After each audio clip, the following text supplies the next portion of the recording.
Hello, welcome to this episode of Insights Corner. Operationally measure what matters, an operations point of view. We talked a lot about strategy in our Insights Corner series, ensuring that the business operations are designed and structured to achieve your company's mission. Today, we will step away from corporate strategy and look at the operations of the business. Now, if you are the executive in charge of operations, you have a mandate, operation goals you need to achieve. Your task now becomes how to organize and resource your organization to achieve your given mandate. Quite often you hear leaders talking about measure what matters. What do they really mean by measure what matters? And how do you determine what really matters so you can measure it? This episode of Insights Corner will not regurgitate the contents of John Dewar's book, Measure What Matters, but gives you two practical steps on how to really operationally measure what matters. Step 1. Identify what matters. To identify what matters, you first need to be crystal clear on what your goal is. Basically, what you need to achieve and why. For example, an operations executive would be responsible for the operations of the entire organization. Your operations mandate could look something like this: operational excellence, improved productivity, efficiency, and effectiveness, and ensure that the goods and services are executed according to MSA, contractual agreements, and customers' expectations. Now, these are excellent mandates, however, way too vague to really identify operationally what matters. A simple strategy is to break your mandate into these three achievement areas and identify the critical things you must achieve to achieve your goals. 1. Operations achievements. What are the critical requirements you must achieve in order to deliver the goods and service of the business? 2. Competitive achievements. What are the critical requirements to perform more effectively so you maintain and improve the business competitiveness? And 3. Sustainable growth achievements. What are the critical requirements necessary to develop the business operations so it is flexible and responsive to the changes in the micro and macro environments? Once you have identified the main operational goals, competitive goals, and growth goals, you move to step 2. Step 2. Measure what matters. Immediately you may be thinking, I know what to measure. My operations, competitive, and growth goals tells me what to measure. True, but you see traditional metrics such as productivity, output, quality, cost, etc. don't really tell you with any level of specificity what you need to do to achieve your goals. Why? Because these metrics are 1. Looking backwards, 2. Analyze past events, 3. Elicit a reactive response, and 4. By the time you realize you need to take corrective actions, the effort required to get back on track is significant and often disruptive to the organization. So, what should we measure that matters? The progress of the business operations critical activities.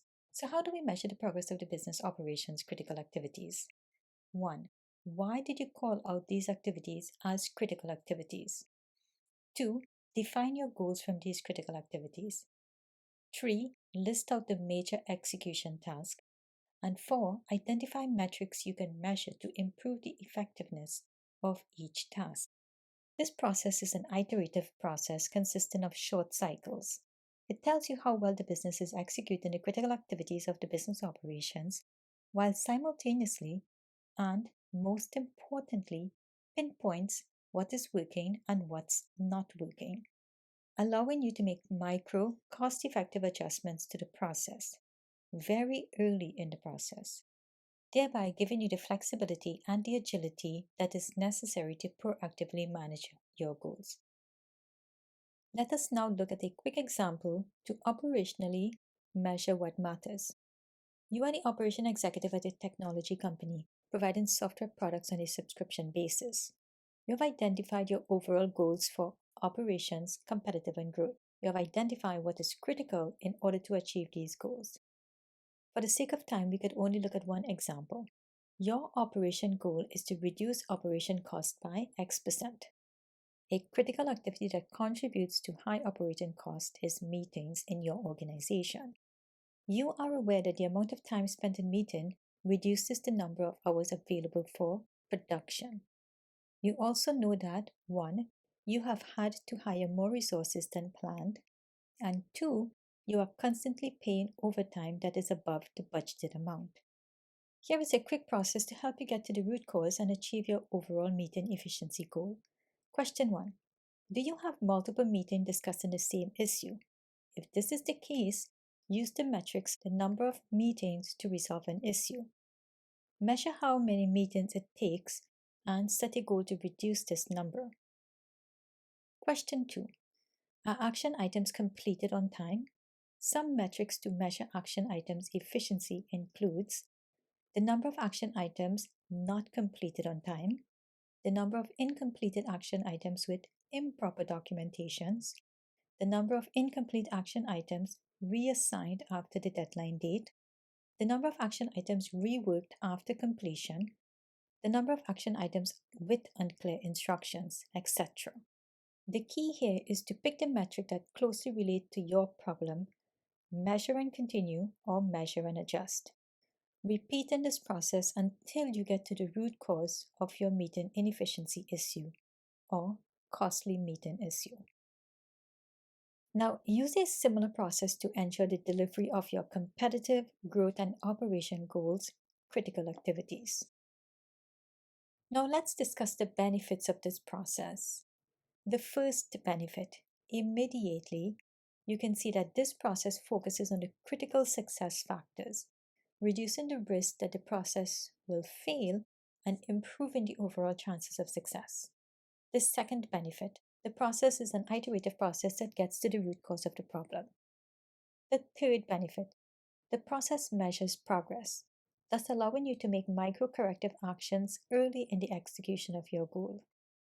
The fourth benefit, the process improves overall business process.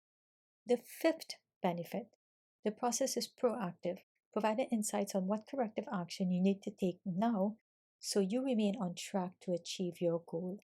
And the sixth benefit is this process saves you money because it improves the efficiency of your business process.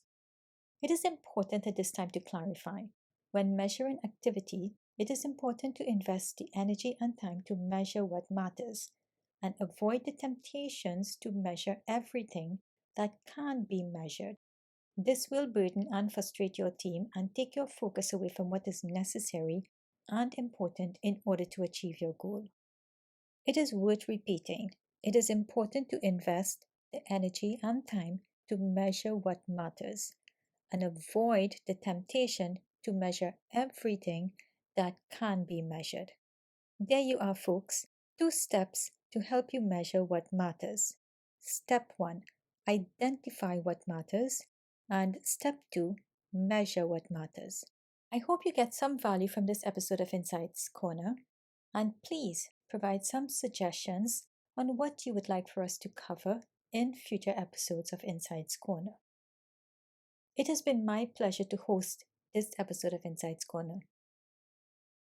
This has been your host, Nalini Manik, Strategy Director at NMCS.